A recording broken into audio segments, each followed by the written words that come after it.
The early evening air in suburban Portland had that crisp edge that comes with the fall, when leaves littered the sidewalks in muted reds and golds. I gripped the steering wheel of my aging sedan, letting the hum of the engine and the soft crunch of tires over dry leaves fill the space around me. My thoughts were a jumble of anticipation and dread. Another family dinner. Another test of patience, of endurance, of invisibility. I reminded myself of the folded napkin I had left on the dining table at home this morning, a simple leaf shape, delicate, unnoticed, a symbol of how my smallest efforts were often overlooked. My youngest daughter's place in this family had always been marked by quiet expectation, shadowed by my older brother's dominance and the casual authority of my mother and stepfather.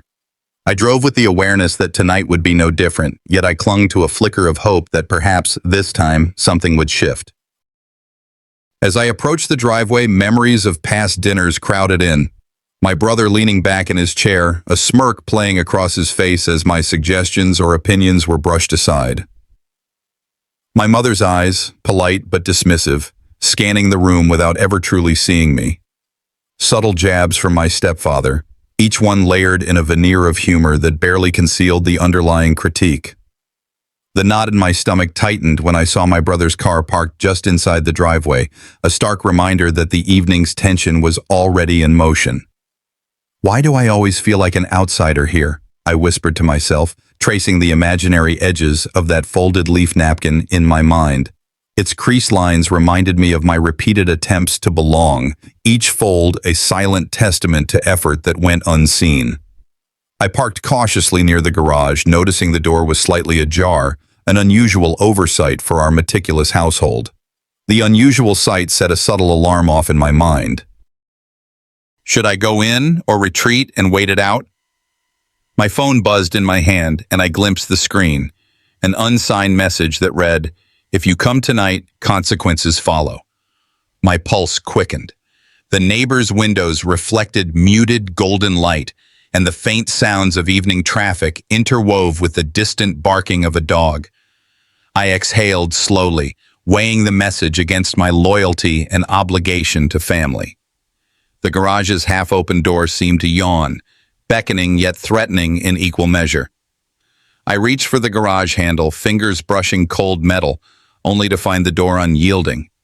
I tugged, pressed, but it refused to budge, a barrier I had not anticipated. Memories of previous conflicts flickered through my mind, subtle manipulations, offhand threats, moments when my voice had been quieted by others' assumptions of my compliance. I paused, considering my options. I could leave, call someone, wait, or try again with more force. Each possibility carried risk, but inaction felt like surrender. My thoughts weighed each outcome with the precision of someone who had learned, through years of being underestimated, that survival required both strategy and restraint. Finally, the door shifted under my hand, moving just enough to reveal the shadowed interior of the garage. Silence hung thick, broken only by the soft hum of an overhead light.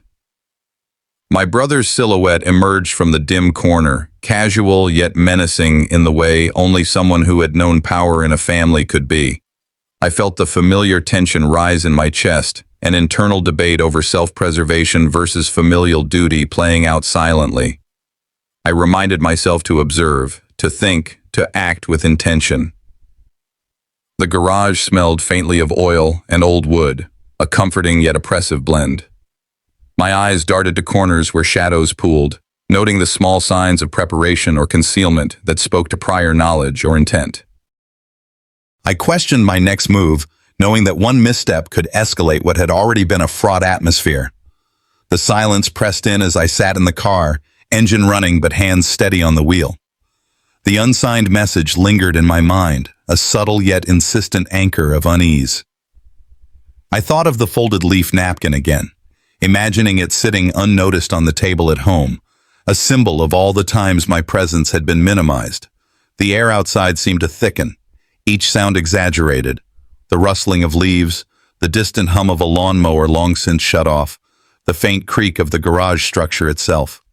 My mind ran through possible scenarios, each layered with the consequences of action or inaction, each demanding a choice that might redefine the pattern of past dinners and interactions. I questioned myself, weighing the risks of stepping out against the internal call to face what had long been inevitable. The tension was a living thing, pressing, inescapable, urging thought, strategy, and measured courage. I stayed in the car longer than I intended, hands resting lightly on the steering wheel, eyes scanning the garage and the dim surroundings. Fallen leaves clung to the tires, shifting with the occasional gust of wind, and a neighbor's silhouette flickered past a window across the street. My mind raced, calculating risks against the silent expectations that had followed me to this point. Scratch marks near the garage threshold caught my attention, shallow but deliberate, like warnings etched by someone who had mastered intimidation long before I arrived. The dusk light was fading, shadows stretching across the driveway, and the chill of early evening seeped through my coat. I felt the familiar knot of anxiety tightening in my chest, and yet, beneath it, a subtle defiance sparked. I knew I had to move forward, to face what had been waiting for me, while still keeping my composure. Finally, I stepped out of the car, each footfall deliberate and measured. The cool air brushed against my face, carrying with it distant barking and the creak of the garage door as it shifted slightly under its own weight. My chest tightened in anticipation, the chill amplifying the awareness of every sound and shadow. Subtle signs suggested I was expected, an object displaced just enough to hint at premeditation, a quiet signal that someone had anticipated my arrival. I adjusted my pace, slow and cautious, keeping my mind sharp, reviewing strategies I had developed over years of navigating moments like this. Each step forward was an exercise in focus, a careful balancing of courage and calculated restraint. The silhouette of my brother emerged from the dim interior of the garage. His posture, rigid and deliberate, radiated hostility even before words were spoken. I felt a flash of memory, years of being overlooked, underestimated, pushed aside, yet I refused to allow that history to dictate my response. The first words he spat out were thinly veiled threats, loaded with a casual malice that could have caught a lesser person off guard.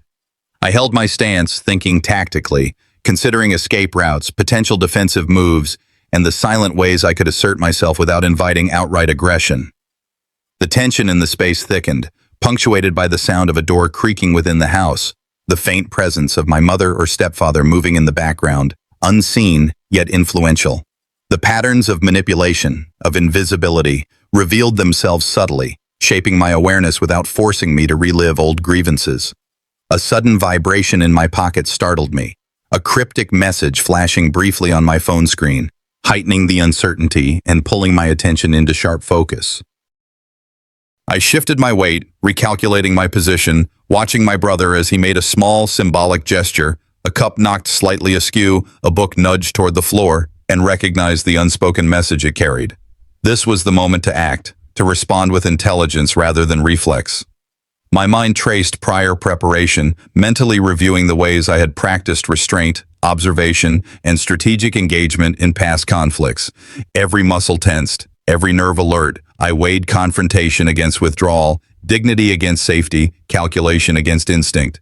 The air itself seemed charged with the potential of escalation, every minor sound amplified in significance. I finally made a choice, moving with deliberate care yet decisively across the garage floor, keeping my gaze on him, acknowledging the weight of family expectations while asserting my own presence. The leaf-shaped napkin from home drifted in my thoughts, a subtle emotional echo reminding me of past invisibility and present resolve. I held my breath, the garage thick with anticipation, measuring each heartbeat, each shadow, each flicker of light. I refused to let fear dictate my actions, yet I stayed alert, conscious that a single misstep could shift the balance in an instant. The tension hung like fog, tangible and demanding, every second a reminder of the stakes, every breath a test of control and awareness. I stepped fully into the driveway, feeling the evening chill brush against my face and the flickering streetlight casting uneven shadows across the asphalt. My brother's figure became immediately visible, his stance aggressive, muscles tense, eyes narrowing as if he had been expecting me for this exact moment. A car passed slowly down the street, headlights briefly illuminating the edges of the scene, neighbors peeking from their windows. I drew a slow breath, recalling all the lessons in composure I had internalized over the years, mentally preparing for every possible outcome of this confrontation. Each step felt deliberate, measured, as if the air itself had thickened with anticipation. He started with sharp words, cutting, designed to provoke a reaction. I filtered each barb carefully, identifying the psychological hooks meant to undermine me. He brought up an old family incident I thought long buried, twisting it to shame and unsettle me. My mind raced, calculating a measured verbal response that would assert control without escalating recklessly. Every instinct told me to stay alert, ready for sudden physical movements while maintaining a steady presence. I noticed how even the faint noises from the house, the shuffle of my mother's steps, the creak of a door, pressured my actions indirectly, adding layers to the confrontation. Then he moved closer, subtly shifting his weight, his gestures edged with intimidation. I assessed the space, noting exits, positions, and potential witnesses who might intervene if things escalated. A cup knocked over, teetering on the edge of the driveway, and clattered to the ground. A symbolic threat, a reminder that tension was not only psychological but could spill into the physical realm at any moment. Memories of being underestimated as a child surfaced, but I pushed them aside, determined not to betray fear. My focus sharpened, every sense alert, calculating my next moves with precision. He tried a psychological maneuver, guilt-tripping and mocking, weaving references to family expectations and my place in the household. Then came a cryptic mention of inheritance and legacy, a thinly veiled attempt to manipulate and destabilize me further. I measured his words, keeping a calm exterior while internally mapping vulnerabilities, anticipating opportunities to assert subtle control without overt aggression. A door opened in the distance. A neighbor glanced from across the street, and these cues added pressure, nudging me to respond strategically rather than impulsively. I finally executed a subtle counter, a small yet meaningful gesture signaling I was aware and unshaken. It was enough to disrupt his flow, letting him know I would not be intimidated without provoking immediate retaliation. In that moment, memories of past preparations, mental exercises observing human behavior, rehearsing calm in conflict, reinforced my sense of self-worth. The tension in the driveway intensified, each breath weighted with anticipation, every movement a negotiation of power and composure. I could feel the peak approaching, knowing the tipping point of confrontation was imminent, yet I remained calculated, ready to act when necessary. The evening light faded further, casting the driveway in a dusky palette that mirrored the precarious balance of control and chaos. I held my stance, eyes on him, mind sharp, the leaf-shaped napkin from home lingering in thought, a subtle emotional anchor reminding me of past invisibility and current resolve. The situation teetered on the edge, brother poised, gestures aggressive, the air thick with possibility. I braced myself, every nerve alert, heart pacing with cautious defiance. I could feel the storm about to break, and I knew I had to act before it hit. I stood on the edge of the driveway, still reeling from the charged tension of our earlier standoff. The air held a brittle chill, faint sounds of life drifting from neighboring homes, and yet all attention centered on the small, controlled battlefield before me. My brother had left a subtle threat the last time, a comment about the family property, the weight of inheritance and expectations hanging in the air. It was quiet, almost deceptively so, but I could feel it pressing against my thoughts. I weighed my options, recalling the countless dinners where words cut deeper than fists, where silence or a measured reply was as powerful as any outburst. The street stretched before me, dimming evening light casting long shadows, and I prepared myself for what would unfold next. Every decision I made had to balance courage with caution. I could not afford a misstep. I took a deliberate step forward, anticipating provocation yet committed to presenting calm authority. My brother's presence was constant, but I noted another subtle shift. A family member observing from inside, eyes narrowed, waiting to see how events would unfold. I maintained controlled body language, measured tone, channeling all my experiences of being underestimated into a silent declaration of composure. Memories of my own resilience surfaced, reminding me that calm was often the greatest power in a tense situation. My mind calculated every angle, readying verbal counters without showing fear or yielding ground, asserting intelligence over impulsivity. The night air seemed to tighten around me, a reminder that every word, every gesture carried weight. He spoke, and the words landed like well-aimed darts, sharp, precise, designed to provoke guilt and doubt.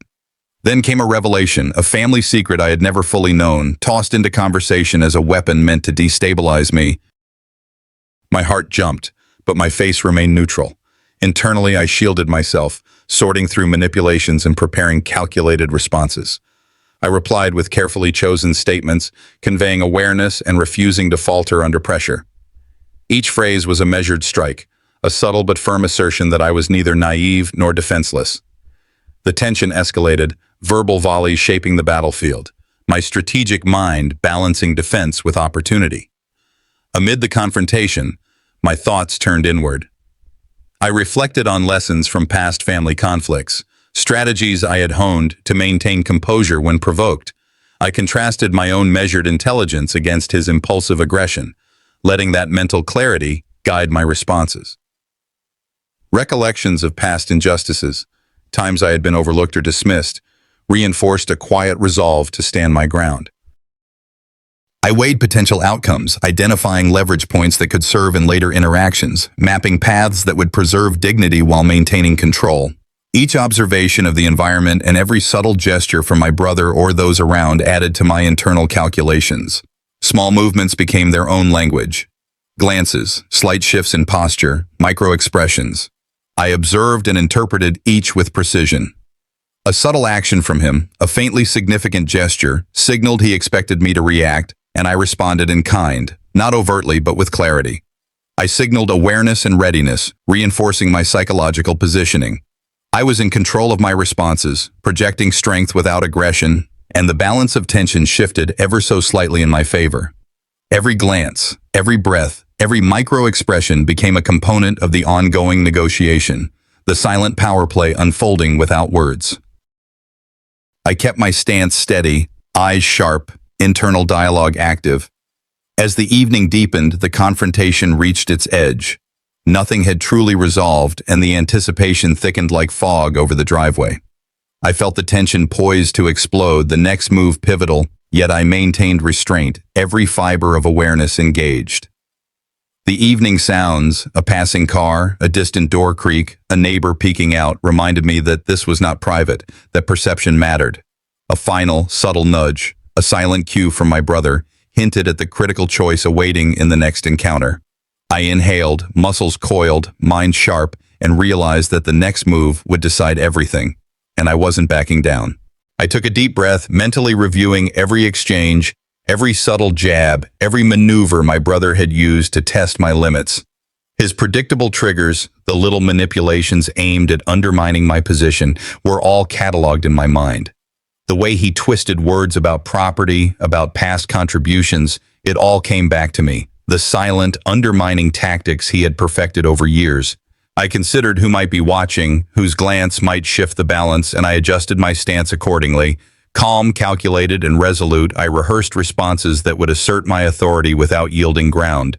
Every step I planned had to be deliberate, every word chosen to maintain control while exposing the subtle cracks in his armor. The tension was palpable, and I felt it as a quiet hum under my skin, a reminder that this confrontation would not be taken lightly. I stepped forward, crossing the invisible line that had kept me passive for too long. My words were precise, measured, and unwavering. "I'm not invisible here," I said, letting my gaze sweep across my brother and the others present. The shift in the room was immediate. Eyes widened, murmurs paused, and a slight tension rippled through the group. My declaration had unsettled them, drawing an almost imperceptible gasp from one corner. I held my ground, shoulders squared, projecting authority without aggression. I could feel the adrenaline spike, not as fear, but as controlled energy fueling my resolve. My mind raced, anticipating defensive counterattacks. Yet I remained rooted, mentally tracing each possible outcome and preparing the calculated responses that would maintain my advantage. The escalation came quickly. My brother lunged into verbal defense, sharp and cutting, aiming to destabilize me and reclaim dominance. But I was ready. A revelation surfaced mid-exchange, a hidden alliance, a misattributed success that threatened to twist perception against me. I countered with a calm precision that surprised him, each response anchored in facts and observation, neutralizing the attempt to discredit me. The back and forth crackled with intensity, the words cutting deep yet measured, controlled. I could feel my indignation coiling into determination, my inner resolve crystallizing with every verbal volley. I refused to retreat into silence. Each statement was a claim to space, recognition, and authority. I seized the opportunity to present evidence of prior contributions, subtle proof that I had been neither passive nor negligent. As I displayed the facts, past efforts, rightful claims, there was a subtle acknowledgement from a family member who had remained neutral. A nod, a glance of recognition, validating my assertions without overt declaration. The tension shifted, quietly but unmistakably, as others began to sense my awareness and assertiveness. My body language reinforced the message. I was no longer willing to be overlooked, no longer willing to yield. The psychological leverage was now in my hands, the groundwork laid for the next pivotal encounter. Standing my ground, I asserted authority over the matters that had long been dismissed. Property decisions, acknowledgement of past contributions, my voice in family affairs. My brother's expression shifted, frustration flickering across his face, while others regarded me with a mixture of surprise and tentative acceptance. Then unexpectedly he let slip a detail, an admission or memory that revealed his own vulnerability, a past misstep or hidden intent. I noted it instantly, mental gears turning to incorporate this revelation into my broader understanding of family dynamics. The balance was subtly tipping, a victory not yet complete but unmistakably mine to leverage. The confrontation ended without resolution, the air still charged with anticipation. I knew the next moment would be decisive, that the balance could either snap in my favor or escalate into further conflict. My mind traced possibilities, each step measured, each intention deliberate. The garage, the driveway, the shadows of the evening, everything was primed for the upcoming encounter, and I felt a quiet fury coiled alongside anticipation. I would not back down, and the family would soon understand that their games, their manipulations, had finally met their match. I sat in the quiet of the living room, reviewing every sharp exchange, every veiled threat, and every subtle manipulation my brother had used against me. I traced the patterns, identifying the weak spots I could exploit, not recklessly, but strategically. Forgotten incidents, overlooked comments, misattributed actions, they all surfaced in my mind as potential leverage. I outlined each step, weighing consequences and preparing responses that would strike with precision. Every word, every gesture had to count. There was no room for error, no space for hesitation. The tension was a tight coil in my chest, a blend of simmering frustration and cold determination. I was ready to act, to assert myself in a family that had long underestimated me, and to claim the space that had always been mine. I began with subtle moves, minor actions meant to signal a shift in dynamics. I corrected a misstatement about past contributions, referenced an overlooked document, and positioned myself in ways that drew attention to the fairness of my claims. Eyes flicked toward me, family members noting the change, the faint recognition of my growing confidence. My brother's reactions were cautious at first, tight lips, a brief narrowing of the eyes, but it was clear the balance had begun to tilt. I monitored every micro-expression, adjusting tone and stance to maximize the effect. It was a dance of awareness and control, each move measured to secure influence without overt confrontation. The confrontation escalated quickly. My brother, sensing the challenge, leaned in with verbal jabs, trying to regain control, undermine my authority, and remind everyone of his supposed dominance. But I had prepared for this. When a hidden alliance came to light, or when a long-kept secret surfaced mid-argument, I remained composed. My responses were calm, sharp, and precise, reinforced by evidence and reasoned arguments. Each retort disarmed his attacks. Each point I raised strengthened my standing. The intensity surged like a storm, yet I felt an inner clarity, a sense of righteous triumph that had been absent in previous encounters. Seizing the tactical advantage, I leveraged the evidence I had collected over the years. Documents, subtle reminders of prior contributions, overlooked agreements, all were used to gently corner my brother and influence perception. Neutral family members began to shift, their glances and posture betraying reconsideration of loyalties. I held my ground confidently, my body language reinforcing authority, my gaze steady and unyielding. The psychological battlefield was in my control. The dynamics that had long been skewed were beginning to realign. Satisfaction and empowerment coursed through me, tempered by the discipline I maintained to avoid unnecessary conflict. With careful precision, I secured the upper hand. I asserted boundaries, clarified my role, and ensured that my influence over family decisions was recognized. My brother, caught off guard, let slip admissions of past mistakes and vulnerabilities, further cementing my position. The room shifted subtly. Family members' respect for my intelligence and composure grew, and the energy of the space reflected my newfound credibility. Each acknowledgement, each silent nod, reinforced the fact that I was no longer a passive participant in the narrative of our family. Even with the upper hand established, the encounter was far from over. I felt the tension lingering, the potential for a decisive action simmering just beneath the surface. The final confrontation had yet to occur, and I was acutely aware that every subsequent step required careful planning and measured execution. I allowed the anticipation to sharpen my focus, feeling a calm intensity in the pit of my stomach. I would not be caught unprepared. The next move was mine to make, and when it came, it would be executed with precision, strategy, and unwavering resolve. I had taken control, but the final victory remained to be claimed, and I was ready for it. Sitting in the dim light of the dining room, I replayed every confrontation in my mind, analyzing every word, every subtle maneuver my brother had employed over the years. Patterns emerged, and suddenly the fog of past confusion lifted. Hidden beneath stacks of family papers, tucked into a drawer no one seemed to notice, was the key document I had been seeking. A note, a ledger, proof of the manipulations that had long been ignored. My pulse quickened. This was the moment that could decisively shift the balance of power. Timing mattered. I had to move with precision to ensure I didn't provoke a backlash before the evidence could do its work. I glanced around the room, noting each family member's position, assessing allies and potential obstacles. Every detail mattered, and I felt the calculated surge of empowerment. Finally, I had the ammunition to act. I began maneuvering subtly, guiding conversations to expose inconsistencies without appearing confrontational. A carefully posed question here, a comment there, each calibrated to draw reactions.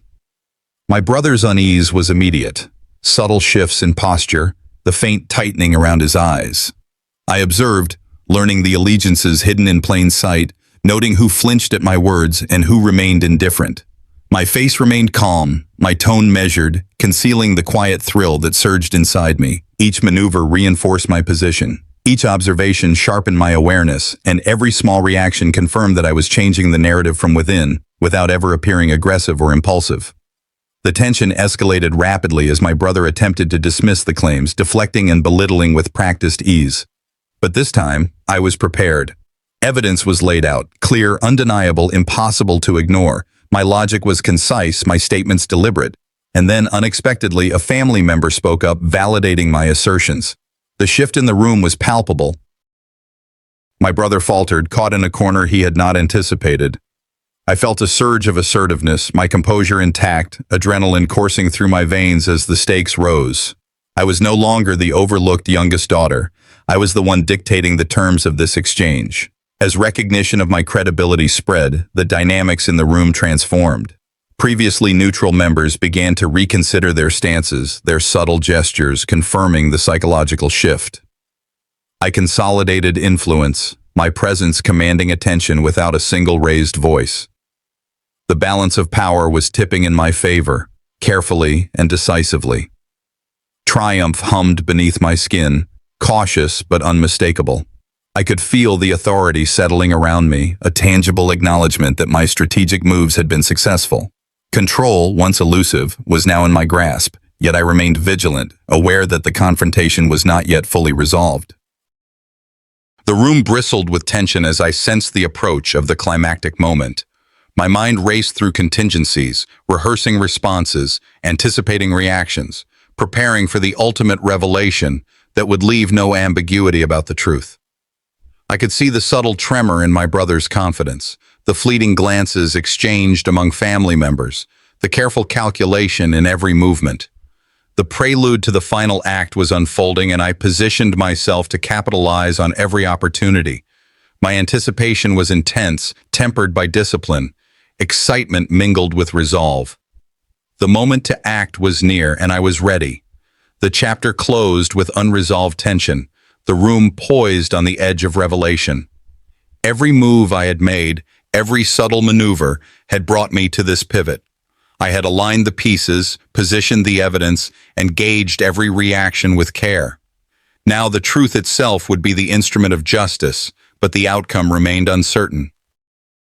The power of exposure rested in my hands, and the next sequence of events would determine whether I could solidify the gains I had so strategically earned. I braced myself, sensing the impending confrontation that would mark the decisive turn in this long-fought struggle.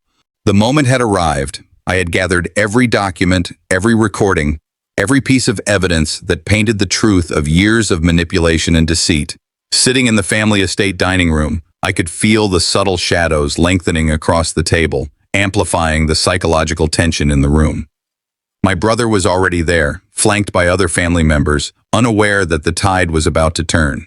I took a deep breath, my exterior calm, masking the surge of adrenaline inside. Every move, every word I was about to utter had been planned meticulously.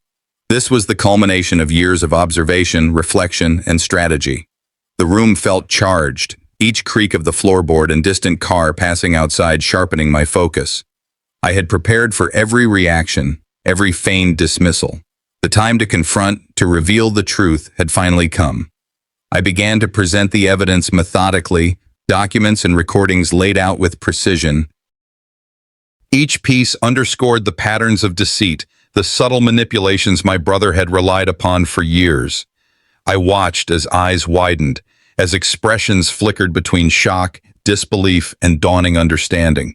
Allies who had remained neutral now leaned forward, their glances acknowledging the validity of my claims. My brother's face tightened, his denials clashing with the undeniable reality before him. I maintained a controlled voice, measured, precise, letting the facts speak louder than any argument he could muster. The room shifted imperceptibly. The balance of power was moving steadily toward me, each reaction confirming the effect of the revelations. I felt exhilaration mixed with relief, the psychological weight beginning to lift. When he tried to regain control, attempting to manipulate the narrative, I countered calmly, deploying facts, logic, and strategically timed witnesses who corroborated my position. The sudden sighting of a previously indifferent family member struck him visibly, cracking the authority he had long assumed. The room seemed to pivot, my brother now defensive, scrambling to regain footing that no longer existed. The air was thick with tension, the rapid interplay of dialogue, subtle gestures, and the weight of undeniable truth driving the pace. My mind remained clear, calculating, ensuring that every statement reinforced my position and every reaction tightened my hold on the unfolding reality. Shock and satisfaction coursed through me as I realized the shift was absolute. The final act of the confrontation brought clarity. Family members acknowledged the truth of my assertions, the reality of my credibility now impossible to ignore. My brother's composure faltered, his prior dominance replaced with visible weakness, a shadow of the control he had exerted. Consequences emerged naturally, his prior misdeeds exposed, minor reputational blows, and perhaps legal repercussions implicit in the evidence now public. I stated my case fully, my words deliberate and calm, reinforcing my dignity and authority. Triumph coursed quietly beneath the surface, tempered by the awareness that the process of family reconciliation would require continued vigilance. The room had shifted. I had carved out a space of recognition and control, claiming the acknowledgement I had long been denied. As the confrontation drew to a pause, I allowed myself a moment of reflection. The battle had been won, but the war for lasting equilibrium within the family remained. I sensed lingering tensions, subtle undercurrents that would need navigation in the days to come. Yet the empowerment I felt, the vindication of strategy and patience, provided a foundation for measured optimism. Lessons learned, positions reassessed, and authority established. These were the elements that would guide me forward. The stage was set for resolution, and while challenges persisted, the course of justice had been laid bare. I felt a cautious satisfaction, knowing that truth, once revealed, could alter the entire dynamic permanently. The house felt quieter now, a subtle calm settling over the rooms where tension had once dominated every corner. I sat in my study, the soft glow of the evening lamp casting gentle shadows across the papers and photographs I had used to assert the truth. The aftermath of the confrontation still lingered, my brother's face a mixture of resignation and simmering pride. But the family dynamic had undeniably shifted. I reflected on how far I had come, the resilience and patience required to navigate years of manipulation finally paying off. There was satisfaction in knowing the power of truth, yet an awareness that change, even when dramatic, was never absolute. Some behaviors persisted, subtle reminders of old patterns, but I could feel the weight of control returning to my hands. I had claimed my voice, earned recognition, and positioned myself for a more balanced future. Rebuilding the connections within the family required care. I initiated quiet conversations with those who had remained neutral or hesitant, carefully listening and responding with empathy while maintaining boundaries. Small reconciliations emerged, a nod of understanding from my mother, a private acknowledgement from an aunt, moments that reflected cautious mending of relationships previously strained by mistrust. I balanced assertiveness with patience, avoiding over-dominance while fostering mutual respect. These interactions, while tentative, laid the groundwork for cooperation and renewed familial support. Subtle shifts in tone and attention confirmed that the landscape was changing, alliances gently realigning, and a sense of cautious optimism began to replace lingering wariness. As I considered personal growth, I recognized lessons learned, strategy, patience, and the importance of setting boundaries. I thought about opportunities outside the confines of past family struggles, ways to channel the clarity and confidence I had gained into broader aspects of my life. My independence, once tempered by self-doubt, now felt reinforced by experience and knowledge of human behavior. Planning ahead, I could envision paths forward where I could act decisively without fear, applying the intelligence and composure honed over years. There was an internal clarity, a sense of strength and purpose, that allowed me to move beyond reactive measures and toward proactive growth. Yet realism tempered satisfaction. Not every conflict was resolved. Pride and old resentments still lingered in my brother, subtle tensions that would require ongoing management. Accepting partial closure meant acknowledging that some wounds could not be entirely erased, but that did not diminish the progress made. I found contentment in what had shifted, the acknowledgement of my authority, the recognition of my efforts, and the reestablishment of my voice within the family. Dignity and composure became the tools by which I maintained control, knowing that true resolution often required patience and continued vigilance. Evenings now held moments of quiet observation, small gestures of normalcy and connection that reflected stability and hope. I noticed a folded leaf napkin left on the dining table, a silent echo of earlier challenges, now a symbol of continuity and growth. Family interactions, though still imperfect, carried undertones of understanding and potential. I allowed myself a sense of quiet inspiration, recognizing that the path forward was guided by both experience and intention. Life, I realized, could move beyond the shadows of past conflict if approached with insight, courage, and measured patience.